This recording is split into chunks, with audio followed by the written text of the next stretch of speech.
ನೋಡಿ, ಒಬ್ಬ ಈ ಕ್ಷೇತ್ರದ ಅಧ್ಯಕ್ಷನಾಗಿ ನಮ್ಮ ನಗರಾಧ್ಯಕ್ಷರು ನಮಗೇನು ಸೂಚನೆ ಕೊಡ್ತಾರೆ ಅದನ್ನು ಮಾಡುವಂಥದ್ದು ನಮ್ಮ ಕೆಲಸ.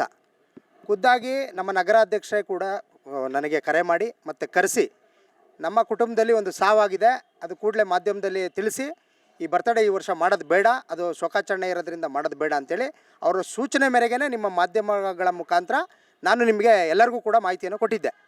ಅದರಲ್ಲಿ ಲಕ್ಷಾಂತರ ಜನ ನೋಡಿದ್ದಾರೆ, ನಿಮ್ಮ ಮಾಧ್ಯಮಗಳಲ್ಲೇ ನೋಡಿದ್ದಾರೆ, ವ್ಯೂಸು ನಾನು ನೋಡಿದೆ.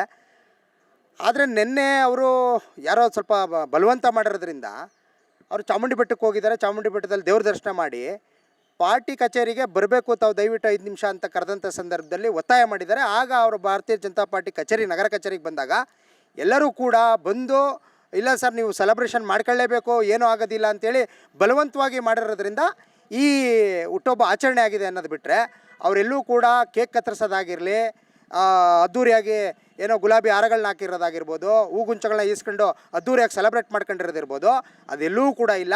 ಯಾರೂ ಗೊಂದಲಕ್ಕೆ ಒಳಗಾಗೋದು ಬೇಡ.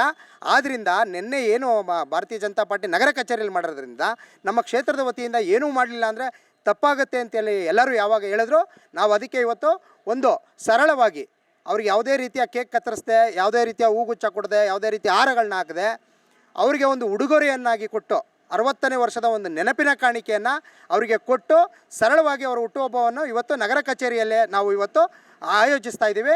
ಎಲ್ಲ ನಮ್ಮ ಕಾರ್ಯಕರ್ತರು ಇವತ್ತು ಬರ್ತಾ ಇದ್ದಾರೆ. ಅವರ ಸಮ್ಮುಖದಲ್ಲಿ ಇವತ್ತು ಅವರಿಗೆ ಒಂದು ನೆನಪಿನ ಕಾಣಿಕೆ ಕೊಡುವಂಥ ಕಾರ್ಯಕ್ರಮ ಆಗುತ್ತೆ ಅವರ ಹುಟ್ಟುಹಬ್ಬದ ಪ್ರಯುಕ್ತ. ಅದು ಇನ್ನೂ ಅವ್ರದ್ದು ಮೃತದೇಹ ಏನಿತ್ತು ಅದು ಇನ್ನೂ ಬಂದಿಲ್ಲ, ಆದ ಕಾರಣ ಶೋಕಾಚರಣೆ ಹಂಗೆ ಇದೆ, ಅದೆಲ್ಲ ಬರಬೇಕು. ಹಾಗಾಗಿ ಇವತ್ತು ನೆನಪಿನ ಕಾಣಿಕೆ ಕೊಟ್ಟು ಅವ್ರ ಹುಟ್ಟುಹಬ್ಬವನ್ನು ಸರಳವಾಗಿ ಆಚರಿಸೋಕ್ಕೆ ನಾವಿವತ್ತು ಹಮ್ಮಿಕೊಂಡಿದ್ದೀವಿ.